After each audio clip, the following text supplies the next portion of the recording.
തുടരുക. കൗൺസിലർ സാബു മാത്യു ഇപ്പോൾ ടെലിഫോണിലുണ്ട്. ശ്രീ സാബു മാത്യു, നേരത്തെ താങ്കളുമായി ബന്ധപ്പെടുമ്പോൾ താങ്കൾ അങ്ങോട്ടേക്ക് യാത്ര ചെയ്തുകൊണ്ടിരിക്കുകയായിരുന്നു. അവിടെ എത്തിയെന്ന് മനസ്സിലാക്കുന്നു. എത്ര വലിയൊരു അത്യാഹിതമാണ് അവിടെ സംഭവിച്ചത്? ഇപ്പോൾ മെഡിക്കൽ കോളേജിലുണ്ട്. ഇത് വലിയൊരു ഭാഗ്യം കൊണ്ടാണ് നൂറുകണക്കിന് രോഗികൾ രക്ഷപ്പെട്ടത്. ധാരാളം ആളുകളെ അഡ്മിറ്റ് ചെയ്തിട്ടുള്ള 11, 14 വാർഡുകളുടെ ശുചിമുറി അപ്പാടെ താഴോട്ടിടിഞ്ഞ് വീഴുകയായിരുന്നു. അവിടുന്ന് കിട്ടിയ 3 ആളുകളെ ഇപ്പം മെഡിക്കൽ കോളേജ് പരിചരിക്കുന്നുണ്ട്. ബാക്കി ആളുകൾ ഇതിനടിയിൽ കുടുങ്ങിയിട്ടുണ്ടോ, ജീവന്റെ അംശമുണ്ടോ എന്നറിയാൻ വേണ്ടി ഹിറ്റാച്ചി അടക്കമുള്ള ഉപകരണങ്ങൾ മെഡിക്കൽ കോളേജിലേക്ക് കൊണ്ടുവരാനുള്ള ശ്രമം നടക്കുകയാണ്. പോലീസ് ഉദ്യോഗസ്ഥന്മാരെല്ലാം ഇവിടെയുണ്ട്. മുഖ്യമന്ത്രി അടക്കമുള്ള ആളുകൾ ഇതിന്റെ 3-4 കിലോമീറ്റർ അപ്പുറത്ത് അവലോകന യോഗം നടത്തുന്ന സ്ഥലത്ത് എല്ലാ മന്ത്രിമാരും അവിടെ ഉണ്ട്. അപ്പോൾ അവരും ഇവിടെ വന്ന ഈ കാര്യങ്ങൾ കെട്ടിടാവശിഷ്ടങ്ങൾക്കടിയിൽ ഇപ്പോഴും ആളുകൾ ഉണ്ടോ എന്ന സംശയത്തിന്റെ പുറത്താണോ തെരച്ചിൽ ഇപ്പോഴും നടക്കുന്നത്? അതെ, തെരച്ചിൽ നടത്താൻ വേണ്ടി ഇതിനകത്തോട്ട് വാഹനങ്ങൾ വരാനുള്ള ഒരു സൗകര്യം ഇവിടെ ഇല്ല. ഹിറ്റാച്ചി കൊണ്ടുപോകണമെങ്കിൽ ഏതെങ്കിലും കെട്ടിടത്തിന്റെ ഭാഗത്തുകൂടി വേണം കൊണ്ടുവരാൻ. അതിനുള്ള ഒരു ശ്രമം ഇവിടെ നടന്നുകൊണ്ടിരിക്കുകയാണ്. ഹിറ്റാച്ചി പറഞ്ഞിട്ടുണ്ട്, പക്ഷെ ഇവിടെ സ്ഥലത്ത് വന്നിട്ടില്ല.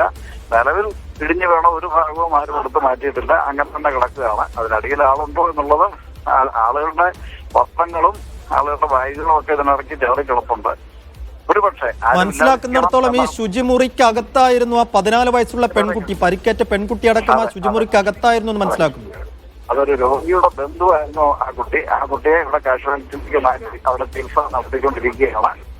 അതിനകത്ത് ആരെങ്കിലും ഉണ്ടോ ഇല്ലയോ എന്നുള്ളത് ഇപ്പോഴും നമ്മൾ അന്വേഷിച്ച് ഒരു തീരുമാനത്തിൽ എത്തേണ്ട ഒരു കാര്യമാണ്. ഏതായാലും അതിനുള്ള നടപടികൾ നടക്കുകയാണ്. ഇതുവരെ ഇടിഞ്ഞു വീണ ഒരു ഭാഗം ഇവിടെ നിന്ന് നീക്കിയിട്ടില്ല. വലിയ കോൺക്രീറ്റ് സ്ട്രക്ചറൊക്കെയാണ് പോന്നിരിക്കുന്നത്. അതിന്റെ മുകളിൽ പിന്നെ ആസ്പെറ്റോസിന്റെ നിർമ്മിതികളുണ്ട്. ഏതായാലും നിറയെ ആളുകളുണ്ടായിരുന്ന വാർഡിൽ നിന്നാണ് ഈ സംഭവം ഉണ്ടായിരിക്കുന്നത്. ഇതൊരു വലിയ ഭാഗ്യം കൊണ്ടാണ്. ഒരുപക്ഷെ രാവിലെ സമയത്ത് ശുചിമുറിയിലെ ആവശ്യങ്ങൾ കഴിഞ്ഞ സമയത്തായതുകൊണ്ടായിരിക്കാം ഒരുപക്ഷെ ഇത്രയും ഈ അപകടത്തിന്റെ റൂട്ട്. നേരത്തെ അപകട ഭീഷണിയുള്ള ഏതെങ്കിലും തരത്തിൽ മുന്നറിയിപ്പുകളൊക്കെ നൽകിയിരുന്ന ഒരു കെട്ടിടമായിരുന്നു ഇത്, അറിയാമോ? ഇത് 1966 പണികഴിപ്പിച്ച കെട്ടിടമാണ്. വളരെ പഴക്കം ചെന്ന കെട്ടിടമാണ്. ഇതിനൊരു റിനോവേഷൻ ആവശ്യമുള്ള ഒരു കെട്ടിടമാണെന്ന് നിങ്ങൾക്കിത് ഇതിന്റെ ദൃശ്യങ്ങളിൽ നിന്ന് തന്നെ മനസ്സിലാകും. വളരെ പഴക്കം ചെന്ന ഒരു കെട്ടിടമാണ്. ആദ്യത്തെ കാലത്തുള്ള കെട്ടിടമാണ്. ആ കെട്ടിടത്തിന്റെ ഭാഗമാണ് ഇപ്പോൾ പറഞ്ഞത്. ഇതിന്റെ ഇടയ്ക്ക് കൂടുതൽ നിർമ്മാണ പ്രവർത്തനങ്ങൾ ഇടയ്ക്കിടയ്ക്ക് പല സ്ഥലത്തായി പല ആവശ്യങ്ങൾക്കായി നടത്തിക്കൊണ്ടിരുന്നു. അതിന്റെ ഒരു ദൗർബല്യവും ഈ കെട്ടിടം പേർന്നുണ്ടായിരുന്നു എന്നാണ് മനസ്സിലാക്കുന്നത്. ശരി, നന്ദി ശ്രീ സാബു. കൗൺസിലാണ് അദ്ദേഹം പ്രതികരിച്ചതിന്. എന്തായാലും ഇപ്പോഴും ആ വീണ് കിടക്കുന്ന കെട്ടിടാവശിഷ്ടങ്ങൾക്കിടയിൽ ആളുകൾ ഉണ്ടോ എന്നറിയാനുള്ള തെരച്ചിൽ പരിശോധനകൾ നടക്കുന്നു എന്നാണ് മനസ്സിലാക്കാൻ കഴിയുന്നത്. ജോസി ബാബു തുടരുന്നുണ്ടെന്ന് കരുതുന്നു. ജോസി, ഇപ്പോൾ ഒരു നിമിഷം ജോസിയിലേക്ക് വരുന്നതിന് മുമ്പ് അവിടെ ആ സമയം ഈ അപകടം നടക്കുന്ന ഘട്ടത്തിൽ ഉണ്ടായിരുന്ന ഒരു ദൃക്സാക്ഷിയുടെ പ്രതികരണം കൂടി ലഭ്യമായിട്ടുണ്ട്. അതിലേക്ക് പോകാം. ഞങ്ങളിതിന് മെയിൻ്റനൻസിൻ്റെ ഒക്കെ പെയിൻറ്റിംഗ് ഒക്കെ ചെയ്തിരുന്നതാണ്. അപ്പോൾ നേരത്തെ ഇത് അവിടെയൊക്കെ പൊട്ടിപ്പൊളിഞ്ഞ് തന്നെയായിരുന്നത്. അപ്പോൾ അന്നൊക്കെ പറയുമ്പോൾ അതൊക്കെ സാരമില്ലെന്നും പറഞ്ഞ് വിടുക. അല്ലെന്ന് ഇതിന് നേരത്തെ മെയിൻ്റനൻസ് ചെയ്തുകൊണ്ടിരുന്ന സമയത്ത് ഞങ്ങൾ പെയിൻറ്റിങ്ങിൻ്റെ ഒക്കെ തൊഴിൽ ചെയ്തുകൊണ്ടിരിക്കുന്നവരാണ്. അപ്പോൾ ആ സമയത്തൊക്കെ ഇത് ഇങ്ങനെ പൊട്ടിപ്പൊളിഞ്ഞിരിക്കുമ്പോൾ കാണിക്കുമ്പം അതൊക്കെ കുറേ രീതിയിൽ എന്തെങ്കിലുമൊക്കെ ഓട്ടോ അടച്ചങ്ങ് പോവുകയുള്ളായിരുന്നു. ആളുണ്ടായിരുന്നു. ആ ഇല്ല കുറേ ഭാഗം ഉപയോഗിക്കുന്നുണ്ടായിരുന്നു.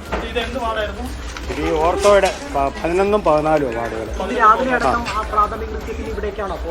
ആയിരിക്കണം. നമ്മൾ അതൊക്കെ പറ്റി എടുത്തില്ല. ഞങ്ങൾ മെയിൻ്റനൻസിന്റെ പരിപാടി മോള് 14ഉം താഴെ 11ഉം 2 ഓർത്തോയുടെ വാർഡുകളാണ്. ഒടിഞ്ഞും ചതഞ്ഞും കമ്പിയിട്ടും കാലയിലൊക്കെ ഇട്ടിരിക്കുന്ന ആൾക്കാരാണ് കൂടുതലുള്ളവർ. ദൃക്സാക്ഷി അടക്കം പറഞ്ഞതനുസരിച്ച് അങ്ങേയറ്റം ഗുരുതരമായ ഗൗരവതരമായ അനാസ്ഥയും വീഴ്ചയുമാണ് അവിടെ ഉണ്ടായത്.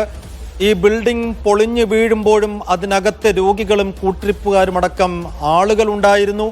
ആ ശുചിമുറി അടച്ചിട്ടതാണെന്നാണ് തുടക്കത്തിൽ തന്നെ അവിടെ എത്തിയ മന്ത്രി VN വാസവനും മന്ത്രി വീണ ജോർജും പറഞ്ഞത്. പക്ഷേ ആ ശുചിമുറിയിൽ ഉണ്ടായിരുന്ന 14 വയസ്സുകാരിയാണ് ആ അപകടത്തിൽ താഴേക്ക് പതിച്ചതും സാരമായ പരിക്കുകളോടെ രക്ഷപ്പെട്ടതും. അങ്ങനെയെങ്കിൽ ഈ ഗുരുതരമായ വീഴ്ചയ്ക്ക്, അനാസ്ഥയ്ക്ക് ആരൊക്കെയാണ് ഉത്തരവാദികൾ എന്ന കാര്യത്തിൽ ഒരു വിശദമായ അന്വേഷണത്തിലേക്ക് കാര്യങ്ങൾ പോകും എന്ന് നമ്മൾ പ്രതീക്ഷിക്കുകയാണ്. ഈ വാർത്തയിലേക്ക് തന്നെ നമ്മൾ